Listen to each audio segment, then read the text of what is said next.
दुपट्टा कालड़ा गुलियां नाल चंदा योए मेरी रूप दा नहीं मगरों लेंदा योए दुपट्टा कालड़ा।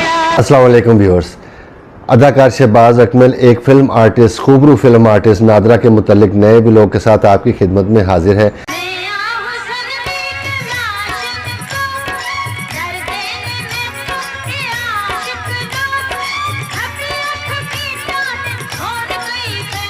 व्यूअर्स, आज उनकी ज़िंदगी का सारा हाल हवाल आपकी नज़र करूँगा कि उन्होंने कब फिल्म लाइन में कदम रखा और कितनी फिल्में की, और उनका एक डकैती की शक्ल दी गई उनके कत्ल को, और वो जो इतना सदमा था कि जो पूरी फिल्म इंडस्ट्री थी और जो पूरे पाकिस्तान में उनको चाहने वाले थे वो सारे हैरान रह गए कि इतनी यंग जो लड़की थी और इतनी खूबरू और इतनी बड़ी हीरोइन जो बन के हमारे सामने आई थी वो एकदम मंजर आम से गायब हो गई, उनका कत्ल हो गया।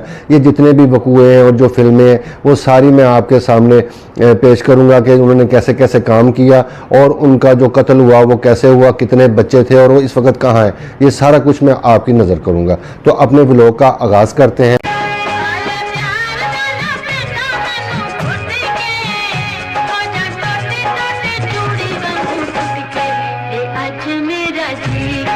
मेरा 1968 में इनकी पैदाइश हुई और 80 की दहाई यानी 1986 में यूनुस मलिक साहब जो थे एक माया नाज डायरेक्टर थे हमारे, उनकी ये दरियाफ्त थी। उन्होंने पाकिस्तान फिल्म इंडस्ट्री में जो एक फ़िल्म बनाई आखिरी जंग, उसमें इनको दरियाफ्त किया। इनका जो असल नाम था नादरा का, वो फरा के नाम से वो पुकारी जाती थी। जब ये पाकिस्तान फिल्म इंडस्ट्री में दाखिल हुई तो उस वक़्त आपको पता है कि पाकिस्तान फिल्म इंडस्ट्री में बहुत ज़्यादा पंजाबी पे काम हो रहा था, पंजाबी फिल्में बहुत ज़्यादा बन रही थी।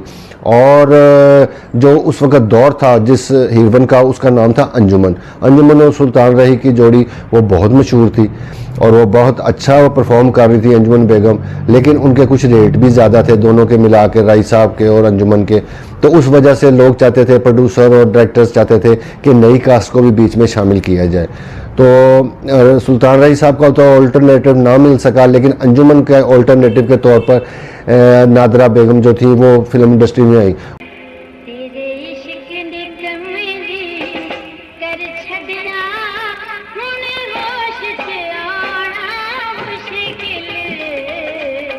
वो इतनी हसीन थी और टैलेंटेड भी थी, अच्छा काम करती थी, डांस भी उनको बहुत अच्छा आता था। और वो बड़े उस वक्त जब एंटर हुई तभी वो समझ लें कि एक बड़ी टॉप का उनका एक स्टेटस था और गाड़ियाँ उनके पास थी, सोने की जूती वो पहनते, हीरे लगे होते थे और सोने की प्लेटों में वो खाना खाती थी। मतलब ये मैं चीज़ें इसलिए बता रहा हूँ कि उनको पैसे की कमी नहीं थी, सिर्फ फेम की वजह से कि इज़्ज़त मेरी बढ़े और मेरा नाम हो, उस वजह से वो पाकिस्तान फिल्म इंडस्ट्री में दाखिल हुई।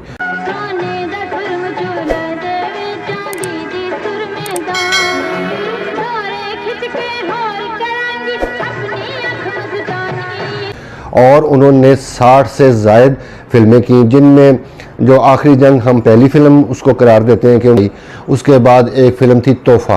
तोहफ़ा भी बड़ी मशहूर और बड़ी ज़माना उसको जानता है कि वो बड़ी ज़बरदस्त फ़िल्म चली थी वो तोहफ़ा। उसके गाने भी बड़े मज़ेदार थे।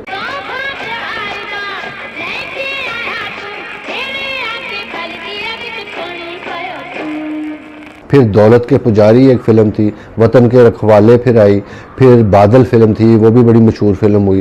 फिर पुत्र शेरां दे, वो भी एक फ़िल्म थी। फिर मौला बख्श एक फ़िल्म थी, वो भी बड़ी मशहूर हुई। मौला बख्श वो डंडे का उस टाइटल था कि डंडा जाता है और मारता खुद ब खुद, वो मौला बख्श उन्होंने बनाई। बस उस ज़माने में इस किस्म की भी फ़िल्में बनती रही। फिर थी मेरी आवाज़ जो थी वो भी बड़ी मशहूर फ़िल्म है। फिर उसके बाद मौलफरूर और हुकूमत बड़ी अच्छी फ़िल्म थी और नामवर फ़िल्म थी। फिर मिस अल्लाह रखी थी एक फ़िल्म। उसके बाद एक फ़िल्म व्यूज़ आई पुत्र जग्गेदा, वो भी बड़ी ज़बरदस्त फ़िल्म थी और उसके गाने भी बड़े मशहूर थे।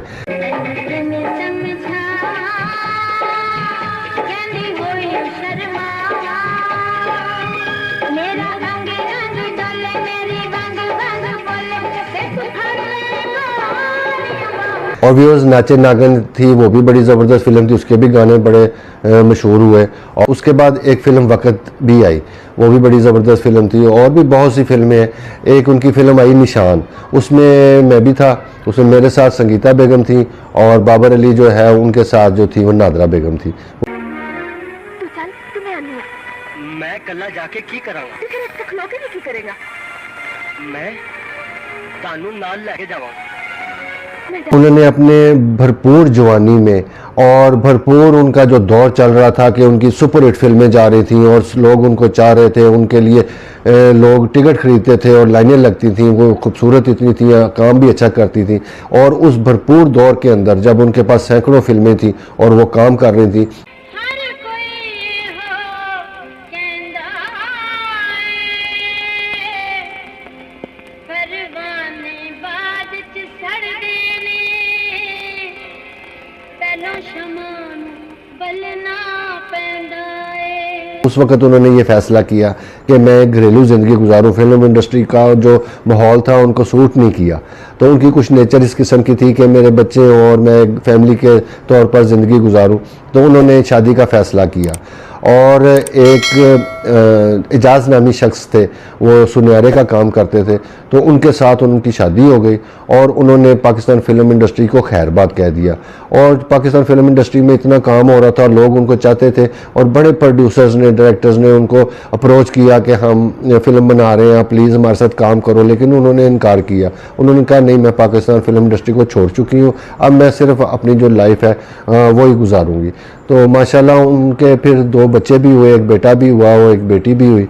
तो उन्होंने ख़ास तौर पे ये सोचा कि मैं इंडस्ट्री से दूर रहूं और ख़ास तौर पे अपनी बेटी को इस जो जितना भी काम है फिल्म इंडस्ट्री का या मेरा जो फेम बना है उससे मैं उसको दूर रखूं। तो लिहाजा उन्होंने किसी की बात नहीं सुनी और उन्होंने अपना घर बनाया। और जैसे कि पुरअसाइश ज़िंदगी उनकी गुजरी थी, वैसे ही उनको बच्चों को भी उनके मिली और बड़ी सहूलत के साथ उनकी ज़िंदगी गुजरने लगी। वो एक अच्छी माँ के तौर पर उन्होंने सारा घर संभाला और कुछ जायदाद का कुछ ऐसा सिलसिला था कि उनके खामद के साथ उनकी चपकलिश चलने लग गई और वो लड़ाई की वजह भी बनी जो उनके खामद में होती रहती थी कि कुछ जायदाद का कोई मसला था।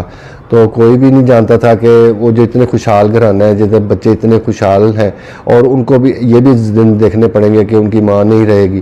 तो वो सारा वाक़या कुछ यूँ था कि 6 अगस्त 1995 को उन्होंने एक प्रोग्राम बनाया सारी फैमिली ने कि अभी हम डिनर करने जाएंगे। तो उनकी जो नादरा बेगम की वालदा थी वो भी उस गाड़ी में थी, उनके दोनों बच्चे भी उस गाड़ी में थे और मियाँ उनके गाड़ी चला रहे थे। तो बहरहाल उन्होंने खाना वगैरह खाया जहाँ पे भी। तो वो जब वापस आ रहे थे तो उन्होंने, उनके जो खावन थे, उन्होंने एक ऐसी उजाड़ से रास्ते से वापसी उन्होंने की जहाँ पे लोग आते जाते नहीं थे। तो वहाँ पे कुछ चंद डाकू थे, उन्होंने उनकी गाड़ी को रोका और गाड़ी की चाबी छीनना चाह रहे थे वो। तो उसी स्ट्रगल के अंदर वो जो डाकू थे उन्होंने गोलियां चला दी।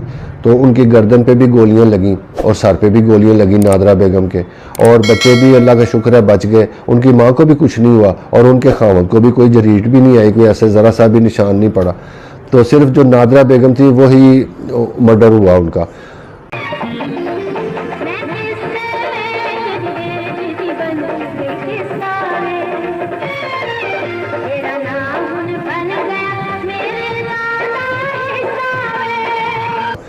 तो ये बड़ी एक अजीब सी बात है कि सब बच गए और नादरा को गोलियां लग गई। और वो इस वाक़े के दौरान आपको पता है कि बच्चे भी गाड़ी के अंदर ही थे और बड़े वो बेचारे परेशान हुए कि माँ को गोलियां लग गई और वो तड़प रही है और खून में लथपथ है। तो बच्चों की आपको पता है परेशानी कितनी होगी। उनकी कोई निजी ज़िंदगी की तस्वीरें भी हैं बच्चों के साथ, तो वो भी आपसे शेयर करूँगा। तो उसके बाद उनको जब सर्विस हॉस्पिटल लेके गया तो वो जानबर ना हो सकी और उनकी वफ़ात हो गई। उसके बाद बड़ी तफ्तीश की गई, उनके जो खावन थे उनको भी बड़ी तफ्तीश में शामिल किया गया, उनकी वालदा को भी, लेकिन कुछ ऐसा कोई सामने ना आ सका। तो उनकी जो बहुत सी कोठियाँ थीं और गाड़ियाँ थीं और सोना वगैरह जो भी जायदाद थी वो सारी बिक गई और किसी को कानो कान खबर नहीं हुई कि वो सारा कुछ कहाँ चला गया। तो इसको समझ लें कि कत्ल को एक डकैती का रंग दिया गया, ये सब लोग जानते हैं और सब लोग यही कहते हैं। उनके जो खामद थे उन्होंने इस वाक़े के बाद जो बच्चे हैं उनको बाहर के मुल्क भेज दिया। तो अब भी वो जो बच्चे आते जाते हैं अपने बाप के पास पाकिस्तान आते हैं, लेकिन वो मंजर आम पर नहीं आते, ना उनकी कोई तस्वीर ऐसी जो शो होती है। अल्लाह ने खैर उनको बच्चे भी दिए, जायदाद भी दी, सारा कुछ दिया, लेकिन एक चीज़ की कमी रह गई उनकी ज़िंदगी में जो कि वक़्त की कमी थी कि उनके भरपूर पीरियड में जब उनकी जवानी का और भरपूर दौर था उस वक़्त उनको मौत आ गई। और इस चीज़ की सारी तफ्तीश भी हुई, सारी दिखावे के तौर पे हुई है, जैसे भी हुई। उनके खामन से भी की गई तफ्तीश और उनकी माँ से भी की गई, मगर कुछ हासिल ना हो सका। बड़ी जायदाद थी, उनकी कोठियाँ थी, गाड़ियाँ थी, वो सब आहिस्ता आहिस्ता बिकती गई। और ये जो कत्ल का मुहिम है वो आज तक हल नहीं हो सका। तो हम सब दुआ करते हैं कि खुदा की ज़ात पाक उनको जन्नतुल फरदौस में जगह अता फरमाए, उनकी जो कुताहियाँ और कमियाँ वो दूर करके, भुला के उनको अच्छी इज़्ज़त की जगह दे जन्नत में। और खुदा की ज़ात पाक जो है उसकी लाठी बेआवाज़ है कि जो पाकिस्तान या किसी भी अदालत में अगर कोई जाता है तो उसको इंसाफ अगर नहीं मिलता तो वो सबसे बड़ी अदालत तो अल्लाह की बैठी हुई है ऊपर। और वो जो इंसान जो भी गुनाह करता है या कबीरा गुनाह करता है उसकी सज़ा उसको मिल के रहती है, तो उससे तो उसकी सज़ा से तो कोई नहीं बच सकता। तो हम दुआ करते हैं कि वो जो भी उस कत्ल में मुलव्वस है, खुदा की ज़ात पाक उसको सज़ा दे और दुनिया देखे कि भाई इस बंदे को क्या इसकी आखिरत हो रही है। तो इसके साथ ही मैं आज के व्लॉग का इख्तिताम करता हूँ। नेक्स्ट व्लॉग में एक अच्छे से व्लॉग में इंशाल्लाह दोबारा आपके साथ मुलाकात होगी। तब तक के लिए अल्लाह हाफिज़।